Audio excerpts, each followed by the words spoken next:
رسول بخش صاحب، آپ اس بیان کو کس طرح سے دیکھ رہے ہیں؟ کیونکہ موجودہ ملک کی سیاسی صورتحال تو اس وقت بہت گمبھیر دکھائی دے رہی ہے، عدم استحکام کا ہم شکار ہیں، جس کی وجہ سے ہمارے معاشی مسائل بھی بڑھتے جا رہے ہیں۔ تو موجودہ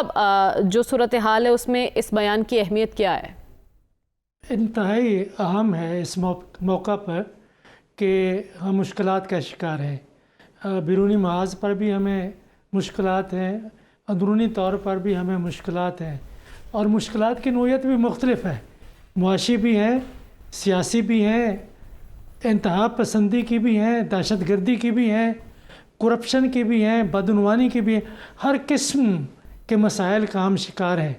تو کیا پھر یہ سیاسی لڑائیاں اور سیاسی نفرتیں ہمیں جاری رکھنی چاہیے؟ کوئی بھی ایسا شخص جو ہلکی پھلکی دانش مندی سے کام لیتا ہے یا دانش مندی اس کو معلوم ہے، وہ یہی کہے گا کہ یہ تو اپنے پاؤں پر کلہاڑی مارنے کے مترادف ہے کہ آپ اسی درخت کی شاخوں کو کاٹ رہے ہیں جن کے اوپر آپ بیٹھے ہوئے ہیں، اسی ملک کو ڈبونے کی کوشش کر رہے ہیں، یا ایسے جہاز کو کہ جس کے اوپر ہم سب سوار ہیں۔ کہ سیاسی اختلافات نظریاتی ہوتے ہیں، سیاسی اختلافات مختلف واقعات کے حوالے سے ہوتے ہیں، انتخابات کے حوالے سے ہوتے ہیں، تو کیا اس سے کہ سیاسی جماعتوں کے قائدین ایک دوسرے کو ذاتی دشمن قرار دیں، ایک دوسرے کے ساتھ نفرت کا جس طریقے سے ماضی میں اور حال میں اور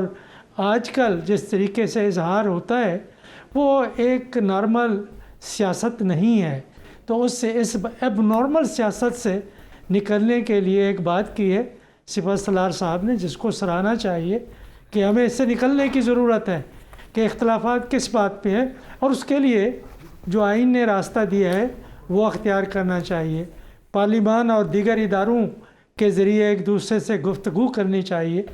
لیکن ذمہ داروں کا تعین کرنا، ذمہ دار کون ہے، یہ میرے خیال میں سب کو اپنے گریبان میں دیکھنا ہوگا، جھانکنا ہوگا،